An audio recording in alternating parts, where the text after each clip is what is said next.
Joining us now for more on this tragedy, I want to introduce you to Averianna Patton, who's a former middle school teammate of the Nashville shooter. Averianna, first off, we are so sorry for everything that your community is going through. I know you're there in Nashville. Tell me, what was your reaction initially when you heard that a shooting had happened? I was just, well, when I heard about a shooting, I didn't even correlate the two. I just know that morning I had received that type of message, and I tried to respond, encouraging words, but then I was just like, I screenshotted it to my dad, and I was like, Dad, should I say something? And if so, what do I do? How do I respond to something like this? And he was like, call the suicide prevention, and then we went from there. Well, I went from there. Right, and so tell me from the beginning here. I mean, you received a message through social media from the shooter saying what?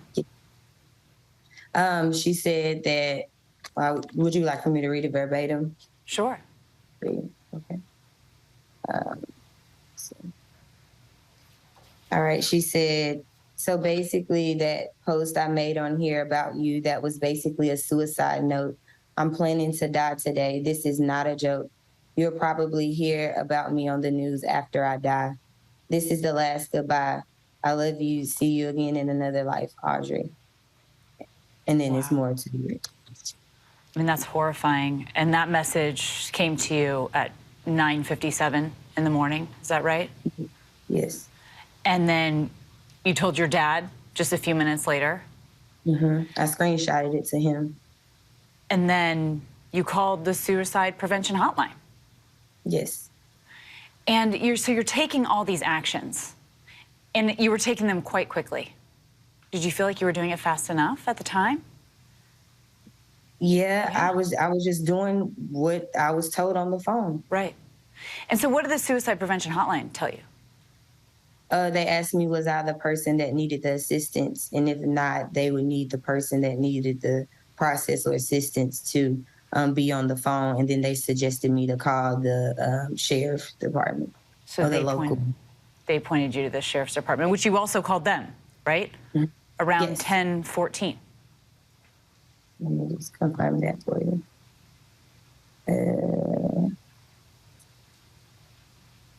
Just gonna confirm at sheriff's office at 10:13 a.m. At 10:13. This is also the same time that police are responding to calls of shots fired at 10:13. Do you feel like the system fell apart here?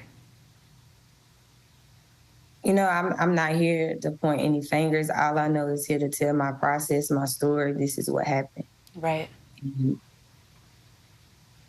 You acted quickly. I just need solutions, when you receive a message like that, how do you respond to something like that? Well, it sounds to me like you did the right things. You went through the process. You took action immediately. You made the calls. You were concerned. You didn't brush it off, right? So now that we're 24 hours out, we know what happened. Again, you took all the steps. How are you feeling in the face of this tragic outcome, and what are you seeing in the community right now? It's devastating,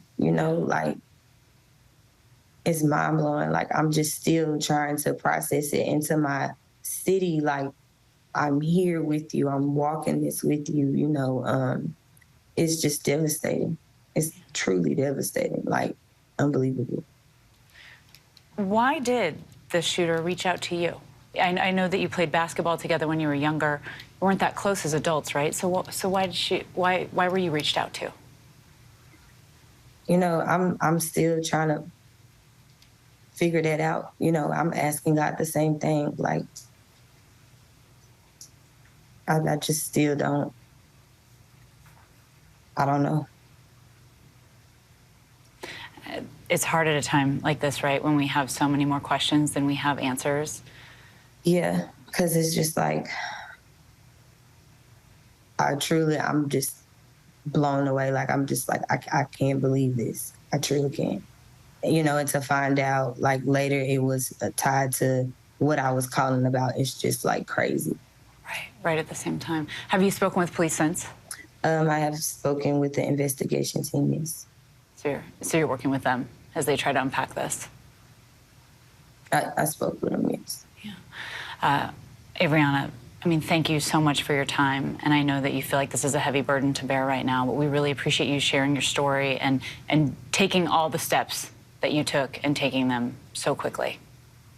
Thank you. I appreciate it. Hi, everyone. George Stephanopoulos here. Thanks for checking out the ABC News YouTube channel. If you'd like to get more videos, show highlights, and watch live event coverage, click on the right over here to subscribe to our channel. And don't forget to download the ABC News app for breaking news alerts. Thanks for watching.